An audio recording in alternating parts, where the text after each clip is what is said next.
XYZ की security भी नहीं है। मुंबई कांग्रेस के अध्यक्ष बन के काम कर रही हूँ और उससे पहले भी AICC की सेक्रेटरी बन के काम कर चुकी हूँ। पॉलिसी बनाने का भी अनुभव है, उसी तरह मुझे ज़मीन पे भी काम करने का अनुभव है। आप सबको पता है कि इस बार जो लड़ाई है वो देश के लिए लड़ाई है और देश के संविधान के रक्षण के लिए लड़ाई है। लगातार हम लोग की रैली भी चल रही है, सभी लोग रैलीज में आ रहे हैं। अभी यहाँ से वापस हमारी बांद्रा ईस्ट में रैली है जिसमें हम सबको शामिल होना है। लेकिन मैं यहाँ पे इसलिए आप सभी से मिलने आई कि कांग्रेस के कार्यकर्ता आप सभी हो, आपकी जिम्मेदारी बहुत ज़्यादा है कि हम घर घर में जाएँ, घर घर में अपना पैम्पलेट भेजें, घर घर में अपना कैंडिडेट का जो है ना कैसे हमारा कैंडिडेट कैसे अच्छा है इस बारे में बात करें। क्योंकि मुझे तो पूरा माहौल जो लग रहा है पूरा माहौल बहुत अच्छा है और सभी का बहुत प्यार और सभी का बहुत उसमें सबसे बड़ी कारण ये भी है कि कांग्रेस पार्टी के आदरणीय मल्लिकार्जुन खड़गे साहब रहे, आदरणीय नेता राहुल गांधी जी रहे, इन्होंने भारत जोड़ो न्याय यात्रा के माध्यम से जम्मू कश्मीर से लेके कन्याकुमारी तक और मणिपुर से लेके मुंबई तक ये जो 10,000 किलोमीटर की यात्रा थी, उस यात्रा के माध्यम से लोगों को जोड़ने का काम किया, प्यार मोहब्बत की भाषा की और इस देश को आगे लेके जाने के लिए क्या रणनीतियाँ रहेगी। जैसे महालक्ष्मी योजना की बात की, युवाओं को रोजगार की बात की, श्रमिक को अधिकार की बात की, किसान को दाम की बात की और जिसकी जितना ये है उसको भागीदारी की बात की। तो ये सब जो है लोगों को मालूम है कि कांग्रेस जो बोलती है वही करती है। हम 15 लाख नहीं कहते, उनके जैसे जुमले हम नहीं देते, बाद में उनके ही गली की हड्डी बन गई है। अभी तो उनको उसका जवाब भी देना पड़ेगा। अब आप लगातार देख रहे हैं कोई ना कोई बात करके हिंदू मुस्लिम करने का एक एजेंडा चल रहा है। लेकिन हम सबको पता है कि कांग्रेस की आइडियोलॉजी जो है वो सर्वधर्म समभाव की आइडियोलॉजी है। और दूसरी बात मुझे आप सबको ये कहनी है कि कल उन्होंने कहा कि ट्रक भर के अडानी और अंबानी के जो है वो पैसे कांग्रेस के पास आ रहे हैं। तो आप समझ सकते हैं कि देश के प्राइम मिनिस्टर कितने बौखला गए हैं, उनको हार अपनी निश्चित दिख रही है। जब हार दिख रही है तो इस तरह से बातें वो करने लगे हैं, क्योंकि सभी को पता है, सिर्फ भारत भर की जनता नहीं दुनिया भर के लोगों को पता है, क्योंकि वर्ल्ड के 600 नंबर से 2 नंबर तक 10 साल में कौन लाया वो सबको पता है। तो 600 के पीछे नंबर पे तो 2 नंबर पे आए और पूरी दुनिया ने इसके ऊपर रिसर्च किया कि ये 2 नंबर पे कैसे आए।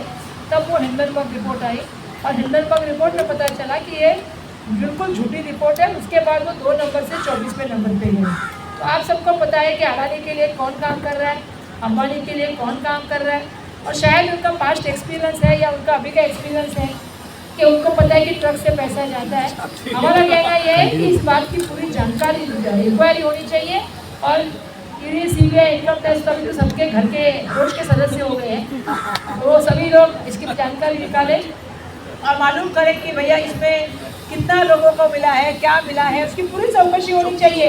और मेरा तो कहना है देश के प्राइम मिनिस्टर ने अगले भाषण से पहले इस बात का खुलासा भी करना चाहिए, जो बातों का इल्जाम वो लगा रहे, क्योंकि इस तरह की राजनीति नीचे का करने का कभी भी कांग्रेस ने नहीं किया।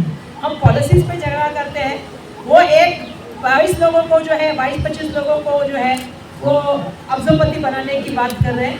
हम हर महिला को लाखपति बनाने की बात कर रहे हैं।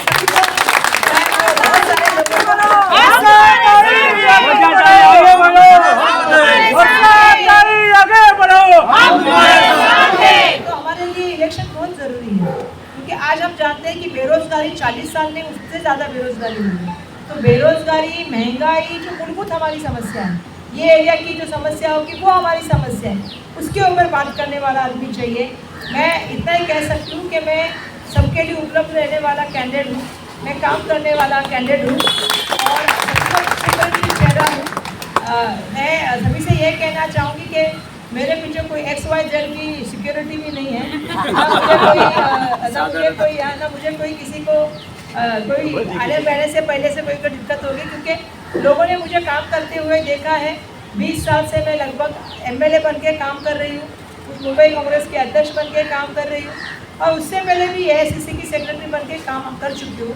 तो लोगों को मालूम है कि संगठन का भी मुझे अनुभव है, पॉलिसी बनाने का भी अनुभव है, उसी तरह मुझे ज़मीन पे भी काम करने का अनुभव है। कटरा में से कचरा भी कैसा निकालते हैं वो भी मालूम है। बिल्डिंग के एसआरए के लिए कौन सी एनओसी लगती है वो भी मुझे मालूम है। मध्यम वर्गों को प्रॉपर्टी टैक्स कैसे बचाना वो भी मुझे मालूम है। हाई राइज बिल्डिंग को क्या पोल्यूशन की तकलीफ है और बाकी चीज़ों की तकलीफ है वो भी मुझे मालूम है। और कैसे ज़मीन पे काम करना ये मुझे अच्छे से मालूम है। तो मैं आप सभी को यही कहूँगी कि आप सभी लोग अपना बहुमूल्य जो वक्त दे के यहाँ पे आए हैं, आने वाले दिनों में घर घर में जाएँ, लोगों को समझाएं और ज़्यादा से ज़्यादा 20 तारीख को लोगों को वोट के लिए बाहर लेके आए। और निशानी तो आपको पता है, कोई बताने के कांग्रेस के कार्यकर्ताओं को बताने के लगा तो फिर तो आप सबको पता है कि निशानी क्या है। तो सोनिया गांधी जी का हाथ, खड़गे साहब का हाथ, राहुल गांधी का हाथ इस बार मजबूत करना है और केंद्र में इंडिया अलायंस की सरकार लाके हमारा प्राइम मिनिस्टर बनाना है। ये हमारा सबका उद्देश्य है। हमें एक मेंबर ऑफ पार्लियामेंट की हमें ज़रूरत है, तो हमें सबको मिलकर काम करना है। मैं धर्मेश भाई का बहुत धन्यवाद व्यक्त करूँगी कि उन्होंने मैं सच में दिल से धन्यवाद धर्मेश भाई, ध्यान में रखना मेरा बात। मैं जब मुझे नहीं मुझे बहुत कम लोगों में से लोग हैं, लेकिन आपको ऐसे पहले इंसान थे जब मैंने आपको फोन किया आपने डे वन से मुझे बोला कि मैं आपको सपोर्ट करूँगा।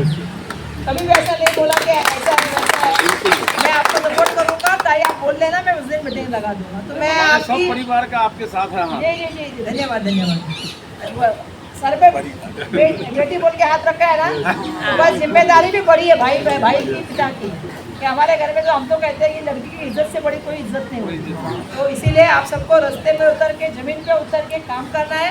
और आप सबका मैं बहुत धन्यवाद व्यक्त करती हूँ, भाई का धन्यवाद व्यक्त करती हूँ कि उन्होंने, मुझे मालूम है उनकी कुछ मजबूरी है, फिर भी उन्होंने मीटिंग रखी। तो पार्टी के प्रति वफादारी और पार्टी के प्रति अपनी समर्पित भाव, इसके लिए मैं धर्मेश भाई को बहुत धन्यवाद व्यक्त करती हूँ, क्योंकि बहुत जरूरी है। तो मैं आप सबका यहाँ पे धन्यवाद व्यक्त करती हूँ और सभी का रजा लेना चाहूँगी।